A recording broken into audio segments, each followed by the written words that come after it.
তোমাদের একটা ভালো জিনিস দেখাই, তোমরা খেয়াল করবে যে এখানে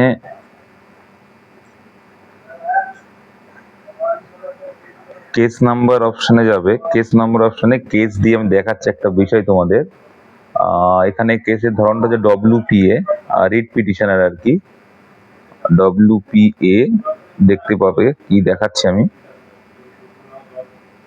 ডব্লিউপিএ।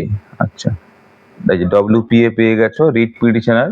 কেস নাম্বারটা তোমরা জানো যে 6594। এখানে কি আছে, এটা 2026-এরই কেস। এবার ক্যাপচা দিয়ে দেব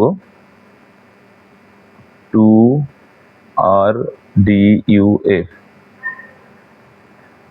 দেখো একটু ওয়েট করো, দেখো দেখতে পাবে তোমরা। এবার এইখানে দেখো এই যে কেসটা ছিল, এই কেসটা কিন্তু বিষয়বস্তুটা কি, কেসটা হচ্ছে অমৃতা সিনহা ম্যামের, এটাই কিন্তু ওঠা। দেখো এখানে ডিটেলস আছে। এটা কিন্তু ডেট দেওয়া ছিল 10 তারিখে একটা, আর 20 তারিখে একটা ডেট দেওয়া ছিল, কিন্তু এটা কিন্তু এগিয়ে এসছে। হ্যাঁ, কিন্তু সেটা দেখো সিএনএ নাম্বারটা আমার সব কিছু দেখতে পারবে। এটা কিন্তু আবার দেখো নেক্সট হিয়ারিং, যদিও বা এটা 78 নম্বর সিরিয়ালে আছে।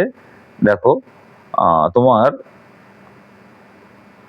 3 জুলাই 2026-এ রয়েছে, কিন্তু এটা দেখাচ্ছি তোমাদের যে 10 তারিখে। একটু খেয়াল করবে তোমরা, এখানে এই যে লাস্ট হয়েছিল, যেটা যে 24 সালে তোমার লাস্ট হয়েছিল, এটা নিয়ে আলোচনা অমৃতা সিনহা ম্যামের বেঞ্চে।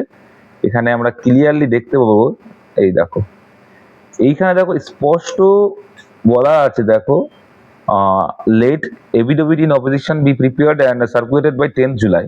10 জুলাইয়ের ভিতরে করতে বলেছিল প্রিপেয়ার্ড এভিডেভিটটা, আর it will be open for the petitioner to file the reply, 4 নম্বর কলামটা বলছি, to the same by 20 July and release the matter on 27। তাহলে দেখো যে বিষয়টা 10 তারিখে তোমার এভিডেভিট প্রিপেয়ারের কথা বলা হচ্ছে, 20 জুলাইতে তোমার বলা হচ্ছে উঠবে, তারপরে রিলিজড ম্যাটার করা হবে 27 জুলাই। সেই বিষয়টা তোমরা পিছনের পেজে গেলে দেখতে পাচ্ছি যে এইখানে আবার কিন্তু আজকে 3 জুলাই 2026-এ কিন্তু লিস্টে আছে, সেটা 78 নম্বর লিস্ট। এ থেকে বোঝা যায় সরকার কিন্তু চাইছে যে নিয়োগটা তোমাদের তাড়াতাড়ি হোক। আর তোমরা তো বারে বারে সিএম এর কথা শুনছো, তো প্যানিক হয়েও না, তৈরি থাকো, নিজেদের তৈরি থাকো, আর যারা নিউ ভ্যাকান্সির জন্য ওয়েট করে আছো তারাও তৈরি থাকো।